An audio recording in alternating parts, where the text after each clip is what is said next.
Hello everybody, welcome back to the stage review series. If you are new here, this is where we look at the sort of courses that myself and Sap have built in Minecraft, and we review them as objectively as possible.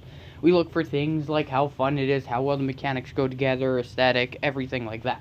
So, with that in mind, today's video is going to be based around the 9th stage in Season 1, 9th stage overall, rightfully so, Tidal Trove. So without further ado, let's get into it. After the colossal failure known as casting contrails, there was a lot of question pertaining to the credibility of myself and Saf creating consistent good stages. We managed 3 consecutive stages that were A tier or higher, then out of nowhere just stubbed our toe along the way. So the question was, how good was Tidal Trove gonna be, and would it be able to successfully pick up after the mess that casting contrails left behind? Tidal Trove is among one of the more interesting and unique stages because 85% of the time you are submerged underwater and have to navigate through those means as opposed to running and jumping your way to the goal. The stage is divided into 2 main subsections, one being more sea life based and the other one being much more factory based. The idea behind these 2 facets is that they offer different tones. The sea life part of the level is based more on scenery and exploration, while the factory part is based on more challenging progression to get to the goal. One's more linear, and the other one is more exploratory. And I like the shift between the tones because it's 2 different experiences with the same mechanics, so you get a taste of both worlds, and as a result, it provides a healthy balance for the most part. With 2 separate sections of the level, there is also 2 separate and unique aesthetics, and the sea life part of the aesthetic looks amazing. It's immersive, it's coherent, it's colorful, it's realistic, and the only drawback from that aesthetic is I would say it's a little bit too dim.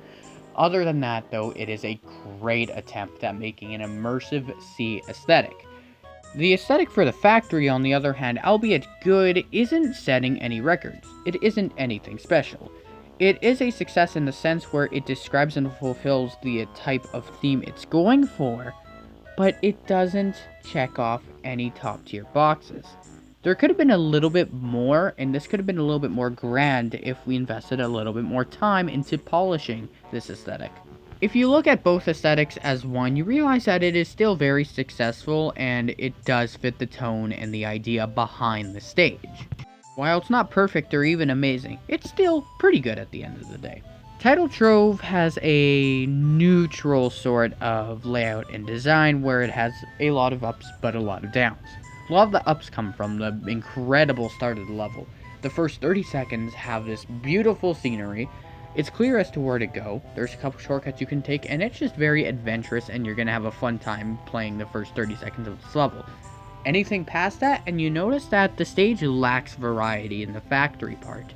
The entire idea of majority of the factory is, watch out for the magma blocks, swim on small platforms, avoid the suctions, you'll be fine.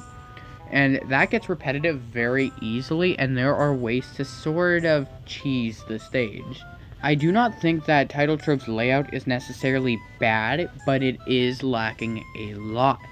And there's a particular section up ahead that you can see in the video in a few seconds that highlights the frustration of this design at its peak.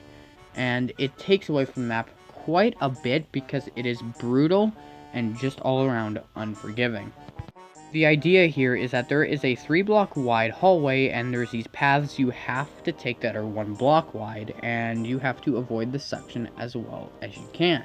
Intermediate players struggle with this section a lot, and there are scaffolding blocks above that if you get propelled into that force and you go upwards for even a couple seconds, you're going to get stuck up there and you gotta swim all the way back and do it again.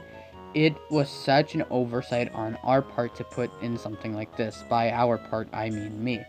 Luckily, there are ways to exploit the section to make sure you're nosediving at all times so you can fight the current that's propelling you upwards and sail through with relative ease.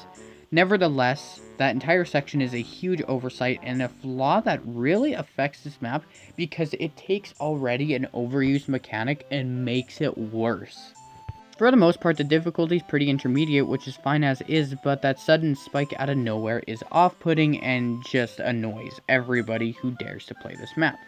I don't believe that Tidal Trove in any way is a bad stage, but it is a stage that could have had a lot more. It treated the water mechanic with subpar care, and though it has its ups, it has a lot of downs as well. Underwater stages have a lot of potential, and I'm thankful that Tidal Trove at least used some of it to its peak. As I said before, the opening to this level is incredible, and the only drawback is anything past the first 30 seconds. It tried to be innovative, and as a whole, it was a mild success. Tidal Trove is an okay stage overall, and though it has the right pieces to make a great foundation, some of the pieces of Tidal Trove need to be broken apart and rebuilt again into something better. It is a stage that has all the materials to do great things, but it's just assembled a little bit wrongly. While not a great stage, there is fun to be had here if you are willing to tolerate and overlook the flaws within.